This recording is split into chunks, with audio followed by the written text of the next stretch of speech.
কিছু করার নাই। ব্রাজিলের সাপোর্টাররা যারা টেনশনে ছিল, পুরোটা ম্যাচ অনেক বেশি চিন্তায় ছিল, গলা শুকিয়ে গেছে। ফ্রিজে যদি তোমাদের কোনো ড্রিঙ্কস থেকে থাকে, যে কোনো ড্রিঙ্কস, আমি কোনো কিছুর নাম উল্লেখ করি নাই, গলা ভিজাতে পারো। ঠান্ডা ড্রিঙ্কস খাওয়ার পরে ঘুমিয়ে পড়ো, শেষ। এখানে আর কিছু করার নাই। এনিওয়ে, একটু আলোচনা করি। দুষ্টামি করলাম আসলে। ড্রিঙ্কস খাইতে হবে না, তোমাদের ঘুমিয়ে পড়ো। ব্রাজিল যেই খেলাটা খেলছে আজকে নরওয়ের সাথে, আমার কাছে মনে হয় যে বাংলাদেশি মানুষের দোয়া ছিল ব্রাজিলের সাথে। না হয় ব্রাজিল যেই খেলাটা খেলেছে, মিনিমাম এক হালি গোল ব্রাজিল খাওয়ার কথা ছিল। মিনিমাম এক হালি 4-0 গোল আজকে খাওয়ার কথা ছিল। ব্রাজিলের খেলা যারা দেখেছেন তারা আমার সাথে একমত হবেন। এতটাই বাজে ফুটবল তারা খেলেছে, মানে কি করতে চাইছে আমি আসলে বুঝে উঠতে পারি নাই।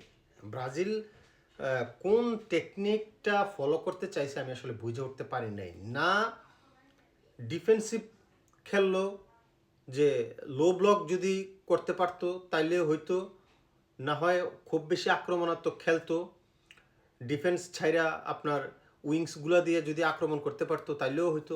কোনোটাই তো হয় নাই। ভিনি ট্রাই করছে একটু, কিন্তু ভিনির কি হয়েছে, যেই ট্রাইয়ে কইরা সে পইরা যায় ঠাস ঠাস করে। এগুলো দেখার পর আমার কাছে আগের নেইমারের কথা মনে পড়ছে, যে নেইমারে এরকম করতে পইরা যেত।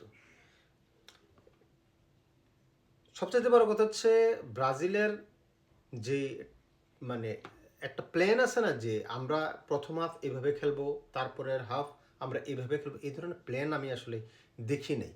ব্রাজিলের উইংসগুলো যে কতটা দুর্বল, রাইট উইংস, লেফট উইংস যে কতটা দুর্বল, ওদেরকে কিন্তু মিডফিল্ড থেকে বল কিন্তু আপনার তাদেরকে দিচ্ছে, তারা কালেক্টও করছে। সেই বল কালেক্ট করার পরে সেটি স্কোর করতে পারে নাই। স্কোর তো করতে পারে নাই, ওরা তো শ্যুটই করতে পারে নাই। কয়টা শ্যুট করছে গোলকিপারের সামনে? ইন টার্গেট তো শ্যুটই নাই ওদের। এনিওয়ে, হল্যান্ড যে গোলগুলো করছে দেখার মতো গোল ছিল, এবং দুটা গোল তো মিসও হয়েছে আসলে। কিছু করার নাই। ব্রাজিল সাপোর্টারের জন্য আসলে আমরা যারা আর্জেন্টিনার সাপোর্টার তাদেরও খারাপ লাগছে। আমরা চাচ্ছিলাম যে ফুটবলের উন্মাদনাটা আরও কিছুদিন থাকুক। তো ব্রাজিল চলে যাওয়ার পর হয়তো সেই উন্মাদনা থাকবে না। তবে আমরা মন থেকে দোয়া করেছিলাম যে ব্রাজিল যেন সেমিফাইনালে আসে, তাইলে আমরা একটু পাইতাম তাদেরকে, বানাইতাম।